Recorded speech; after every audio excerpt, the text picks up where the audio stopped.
So the first speaker is Dr. Janattul Ain Jamal. So she's a senior clinical pharmacist at Penang General Hospital. I think she will move soon, if I'm not mistaken. So Dr. Jamal is a clinical pharmacist currently practicing in Malaysia. She received her B Pharm and Master of Clinical Pharmacy from the National University of Malaysia prior to completing a PhD at UQ in 2015 under the supervision of Professor Roberts and Professor Jeffrey Lipman. So her thesis was on beta-lactam antibiotic PK during continuous venous hemofiltration in critically ill patients. And she looked at two different administration methods, which was continuous infusion and intermittent dosing. In the context of PK/PD target attainment and patient outcomes. So her area of interest is on optimizing antimicrobial dosing in special patient populations, particularly in the critically ill patients. So Dr. Jamal, so the floor or the screen is yours. Thank you very much to Dr. Hafiz and our team. Okay, so let me share my slide. Okay, today I would like to talk about more to like sharing experience on the challenges in practicing this dosing optimization, especially in the difficult to treat infections in Malaysia. All right, so this is the outline of my presentation today. So I will start with a little bit very brief introduction on this antimicrobial dosing. I think the principle, as we all know, and then I will share with every one of you what are the challenges that we are facing in Malaysia, and even though but we are still keep going doing that, and from there what I see potential opportunities that I think we can do to improve. Or I think some of the things that probably I would say a chance for further collaborations and networking, not only at the region of Asia Pacific, maybe into a broader spectrum internationally. All right, so a little bit introductions on this antimicrobial dosing optimization. Of course, as we know that effective antimicrobial administration in patients who are severely ill, especially with severe infection, will increase the survival. So, and inversely, if inappropriate empirical antimicrobial therapy given to this patient, this will increase the mortality rate among these patients. All right, so there are many challenges, to administer this appropriate antimicrobial therapy to these patients with the presenting illness, okay, especially in the critically ill patients, their acute illness. Some of them may be the patient itself having some underlying comorbidities or the immune function reduction in certain patients. So this will provide a more complex management, especially to the treating physicians. However, appropriate, adequate antimicrobial therapy together with other management such as the source control and supportive care are very important key approach to ensure that we can manage the infections and reduce the morbidity and mortality in this group of hospitalized patients. All right, so in general, the principles and practice of antimicrobial therapy, I think we know this. Of course, it's always recommended that we have to select for the correct choice of antimicrobial with the correct dose. And then I think further to that we have to ensure that the adequate concentrations of antimicrobial must reach the site of infection, and I think this is the most challenging part of it. So especially in the acute illness or in the patient who are severely ill with severe infection, to ensure that the treatments, the antimicrobial that we deliver to them reach the target site of infection, the distributions of the antimicrobial itself. Okay. So I think one of the best approach is actually to do the drug level monitoring. I think it has been discussed in many platforms that therapeutic drug monitoring has been shown that able to improve dosing because by measure the drugs and by knowing the pharmacodynamic attainment of that certain antimicrobial, we would be able to increase the achievement of its therapeutic targets. Okay. So, what are the challenges in Malaysia? So what are we facing in Malaysia in delivering this optimal antimicrobial therapy in patients who are presenting with severe infections, okay, difficult to treat infections. Okay, these are some of the common infections that we can get in the hospital environment. And then it can be as a very sensitive organism, or it can be a very difficult to treat infections. And some of them originate from a common environment pathogens, but later on can cause infections to the patients, and it can cause complications, various complications, bloodstream infections, urinary infections, and even up to CNS infection. Okay, so of course that we know therapeutic drug monitoring is the recommended approach to support dosing in these managing infection in these patients, especially nowadays that people have described what are the therapeutic targets that we need to aim for while giving the patients with antimicrobial therapy. But in Malaysia, in generally, the therapeutic drug monitoring still traditionally used to monitor the narrow therapeutic index antimicrobials such as the aminoglycosides and glycopeptide. So basically, this is due to the availability of the facilities of doing the drug assay. So I would like to share this one paper that has published on a survey that they have carried out around the Asia on the practice of therapeutic drug monitoring. So Malaysia, there are quite significant numbers of the participants who contributed into the survey from Malaysia.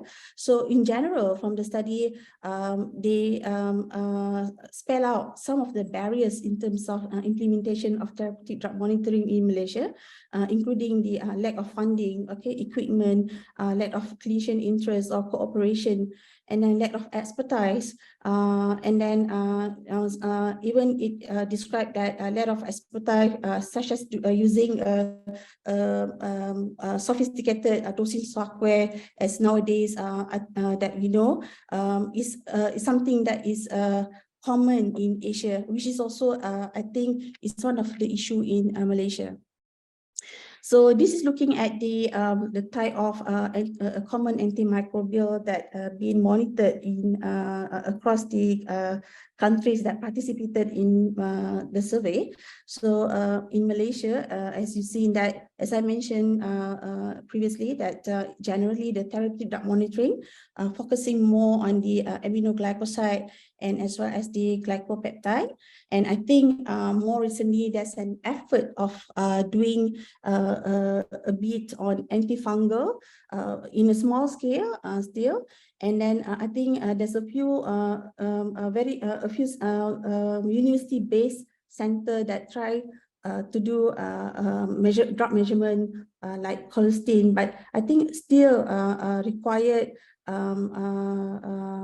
more effort, or I think more things, probably a networking or collaborators to expand the drug measurement. Especially, I think this is the main approach in helping not only clinician and also the pharmacists, the clinical pharmacists, to make sure that we can do a proper drug recommendation, especially antimicrobial, to achieve its therapeutic targets. Okay, some of the other challenges other than the drug assay is actually the availability of the MIC. I think it's quite varies from one hospital to another hospital, and then I think in terms of the availability of certain, it's not consistent from one center to another center. I think that's make a little bit difficult to have like a consistent practice in how you want to measure, what you want to measure, what kind of drugs that you want to measure. As usually that if you want to measure the drug level, you have you also needs to know what are the MIC of that particular antimicrobial towards the pathogens. Okay, and then antimicrobial measurement, as I mentioned earlier, that basic TDM in the hospital, in generally in the public hospital, they are only looking at the narrow therapeutic drugs. So we required a better drug assay, and usually this kind of assays, they are only available in the hospital, in the university-based laboratory. So we can get the HPLC or HPLC UV. So which is, I think, this is a better equipment to measure a more broader antimicrobial, and which is more important, such as the beta-lactam. And of course, I think the other challenge is actually the knowledge and also understanding on the PKPD itself. So I think that we are not only, for me, I feel that it's not only like understanding in general about the PKPD, but it's more to the clinical interpretations in the practice. And then, of course, how to apply that in a clinical practice. So because when we measure the drugs, at least we know which PK parameters that we need to look at, and which parameters that are important in terms of determine the drug dosing. So all this, I think, requires some practice and of course exposure. And I think all this PKPD target attainment has been quite well described in many published papers and data. But the most important is to understand that by the clinician, by the clinical pharmacist, that if you want to measure the drug level, so what are the PK parameters that you wanted to target? And then which one is more practical? Is it that you need to do, I mean, how many blood samples that you need to do?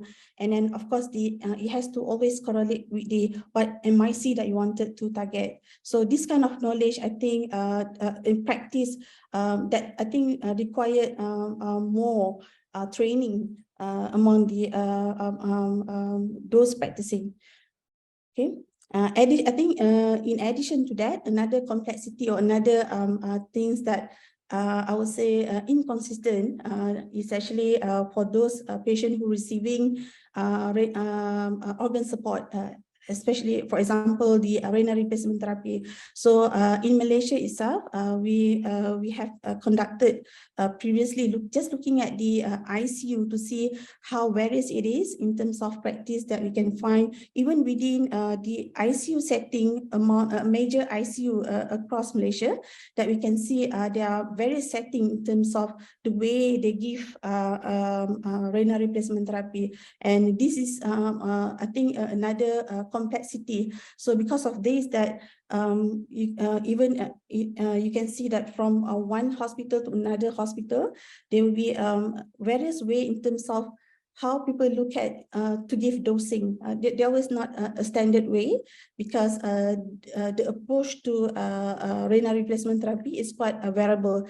Some of them will start with CRT, and some of them will prefer to have like intermittent hemodialysis, and some of them will, I think, use like, for example, the prolonged intermittent renal replacement therapy. So this is another area that I think, cause a little bit inconsistent in terms of the way how we optimize, the way we can give advice how to go for optimal drug dosing, antimicrobial dosing in patients with severe infections. So another, I think, challenge to deliver this optimal dosing in practice is actually in terms of, for example, to apply, for example, the extended infusion as recommended for the beta-lactams. So they were always like an issue of in terms of stability, because we don't have any good data. And in Malaysia itself, the policy of how, especially in the public hospital, how we purchasing drugs in terms of cost effectiveness. So we have quite a number of generic drugs with various brands, and some of them, sometimes we can see that there's a discrepancies in terms of stability data that are provided by the drug companies. So I think this is the area that at least need to be improved in terms of at least there's a guide on, in general, what is a standard stability data for them to guide the whoever practicing, so that they have a more confident to deliver, for example, the continuous infusion or like prolonged infusion of antimicrobial. And then the availability of medical devices as well is probably can be like another challenge. Not like every setting in the hospital provided with these, for example, infusion pump. So it's quite easy for the intensive care units to have those, but sometimes in general wards, we still do have some patients who are severely ill or septic or with a severe infection that required some dose adjustment, some adjustment in terms of the way that you want to give the antimicrobial, but a little bit limited to deliver using the extended infusion or continuous infusion because of the availability of these devices. And of course, I think knowledge and awareness for the healthcare providers, especially at the nursing part. So this is, I think, because the turnover rate of the nursing in one center can be quite high because of the shift, and then we have quite a number of new nursing coming from time to time. So the education need constantly be there. The awareness of when you want to change the practice from the normal to something that is not norm for them. For example, to give as extended infusion or continuous infusion. So this will be a bit complex to do. So to prevent any medication error or to prevent any harm to the patient, so education has to be in place. And then also the timing of drug administration. So all this would be, I think, need to be addressed if we want to apply, we want to have a better way of giving antimicrobial, optimizing the antimicrobial dosing. And of course, I think because of that, I think in local practice, we really need a proper dosing guide, guiding us in terms of what is the best dose to our population to give for the loading dose, what is the best dosing for the maintenance dose, which one is the best approach, whether to give intermittent or continuous infusion, and in patient who having some of organ support, which approach that is better. So I think this kind of information is still lack. Because of that, many of those practicing, pharmacists or even the medical practitioners, so they're practicing variedly among them based on their center, so based on whatever available, and their exposure and also experience. So based on those things that that we face, I think there's a potential opportunities in Malaysia for I think big collaborations and networking, especially with this antimicrobial optimization. I think robust pharmacokinetic studies can be conducted in Malaysia. Because we don't have a established dosing guide. So this is, for me, I feel that it's really needed and required. So of course that if we can engage into well-designed pharmacokinetic studies, that we can develop a proper dosing nomogram that can help us better in terms of administering the optimal antimicrobial therapy, develop our own population pharmacokinetic data, and also having a dosing software that with the base of our population PK that can be used in our population. And of course, I see that there's a chances for integration between the public health sectors and as well as the university base to optimize the facilities that they have, and also I think to broaden the service of therapeutic drug monitoring. And education, I think, is really required, and also training. It's not only on the drug assay, but also on the handling the data, okay, clinical interpretations. And I think in Malaysia is a good platform or place if we, with the advances in antimicrobial monitoring worldwide, that a place where we to have this real-time antimicrobial monitoring, a quick type of assay as I think a place to if it's available, that it can be practiced in Malaysia, since I think we have a lot of problems in setting up, a lot of issues, okay, in setting up a proper TDM service for other than narrow therapeutic drugs, okay. And I think the main is actually networking. And of course, I think networking with all the neighboring countries like Singapore, Thailand, Australia, I think would give a lot of benefits. Not only, for the local practitioner, the pharmacy, and also the medical practitioner, especially in this antimicrobial optimization. I think that's all basically from me. Thank you. Thank you, Dr. Ain, for that excellent and informative presentation. So please keep your questions first.